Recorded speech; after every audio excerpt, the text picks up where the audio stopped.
எல்லாருக்கும் வணக்கங்க. இன்றைக்கி அனிதா புஷ்பானங்குப்புசாமி யூடியூப் சேனலில் உங்களை எல்லாம் சந்திக்கிறதுல ரொம்ப ரொம்ப மகிழ்ச்சிங்க. இன்றைக்கி பார்த்தீங்கன்னா ஒரு லஞ்ச் பாக்ஸ் ரெசிபி சொல்லித்தர போகிறேங்க. அது என்னென்னா மெயின் கோர்ஸ் சொல்லித்தர போகிறேன். அது ஸ்பினச் புலாவ். அதாவது ஸ்பினச்ன்றது பாலக்குன்னு எல்லாருக்கும் தெரியும்.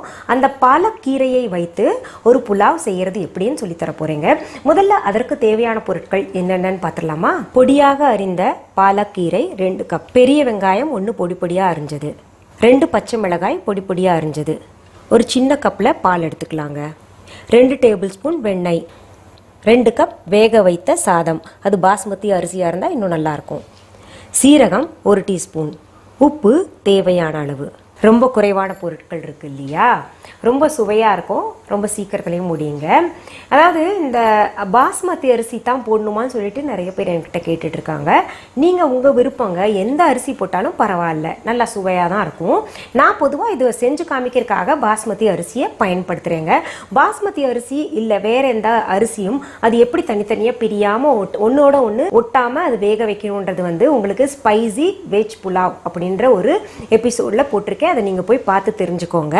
சரி, இப்போ நம்ம இதன் செய்முறை பார்த்துடலாங்க. நம்ம இப்போ இதை அடுப்பில் ஒரு பேன் வச்சிடலாம், பற்ற வச்சு சூடாகட்டும்.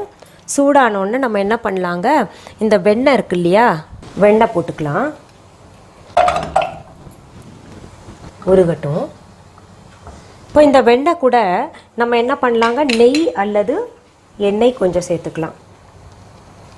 நீங்கள்லாம் நினைப்பீங்க, எல்லாத்துலேயும் நெய் போடுறீங்களே, வெண்ணெய் அதிகமாக சேர்க்குறீங்களே, கரையக்கூடிய கொழுப்பு கரையாத கொழுப்புன்னு இருக்குங்க. இப்போ நெய்யெல்லாம் பார்த்தீங்கன்னா கரையக்கூடிய கொழுப்பு. அப்படி உங்களுக்கு ஏதாவது சந்தேகம் வந்துச்சுன்னா, இது சாப்பிட்டு நல்லா சுட சுட அந்த நாக்கு தாங்குற அளவுக்கு நம்ம சுடு தண்ணி குடிச்சிட்டோம்னா பிரச்சனை இல்லை. இல்லை கொஞ்ச நேரம் கழித்து ஒரு க்ரீன் டீயோ இல்லை சின்னமன் டீயோ இல்லை சின்னமன் வாட்டரோ குடிச்சிட்டா ஒன்றும் பிரச்சனை இருக்காதுங்க, கரைஞ்சிரும். சரி, இப்போ பாருங்கள், இது நல்லா சூடாயிருச்சு, வெண்ணெயும் நெய்யும் சூடாயிருச்சு. இப்போ இந்த பெரிய வெங்காயத்தை போடுறேங்க, வதக்குறேன். அது கூடயே பச்சை மிளகாயும் போடுறேங்க, சீரகம் போட்டுக்கிறேன்.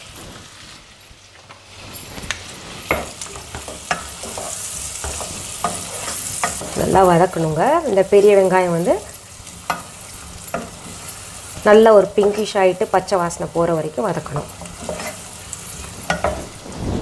இப்போ பாருங்கள், வெங்காயம் நல்லா வதக்கியாச்சு. அதில் நம்ம இந்த பாலக்கீரையை போட்டுக்கலாங்க.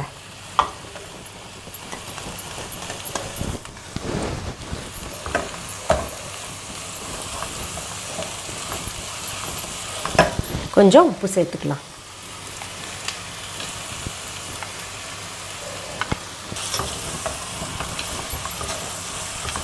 பாலக்கீரை ரொம்ப சீக்கிரத்தில் வெந்துடும். நல்லா உப்பு கலந்து விட்டு ஒரு 2 நிமிஷம் அப்படியே மூடி வச்சிடலாம்.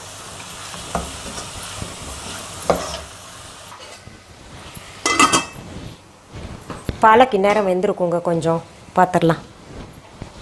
நல்லா வெந்திருக்கு. நம்ம தண்ணியெல்லாம் ஒன்றும் ஊற்றலை, அதில் இருந்த தண்ணி தான் விட்டுருக்கு, பாலக்கீரையில் இருந்த தண்ணி தான். மூடி வச்சோம் இல்லையா, அதனால் சுட்டு சுட்டாக தண்ணி பட்டு. இப்போ நம்ம என்ன பண்ணலாங்க, இந்த பால் சேர்த்துக்கலாம்.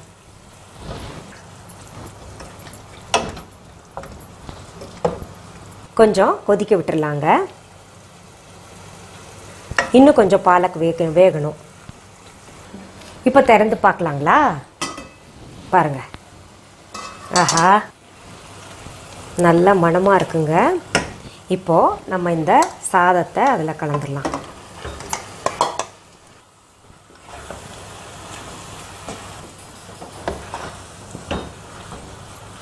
இது நம்ம எது வரைக்கும் கிளறணும்னா, இந்த கீரையில் இருக்கிற தண்ணி சுண்டுற வரைக்கும் நம்ம அதை அடுப்புலேயே வச்சுட்டு மெதுவாக சிம்மில் வச்சுட்டு திருப்பி போடலாங்க.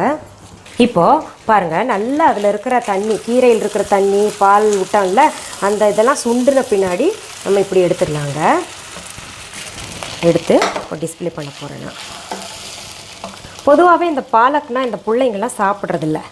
பொதுவாகவே பார்த்தீங்கன்னா குழந்தைங்கள்லாம் எந்த கீரையும் சாப்பிட்றதில்ல, பாலக்கீரை அதுவும் சாப்பிட்றதில்ல. பாலக்கீரை ரொம்ப நல்லது, அதனால் பிள்ளைங்களுக்கெல்லாம் கொடுக்கணும்னா இந்த மாதிரி ஏமாற்றி தான் கொடுக்கணும். ரொம்ப சுவை கூடுதலாக இருக்கக்கூடிய விஷயத்துலலாம் சமையலெல்லாம் சேர்த்து கொடுத்துக்கிட்டே இருக்கணுங்க. இங்கே பாருங்கள்,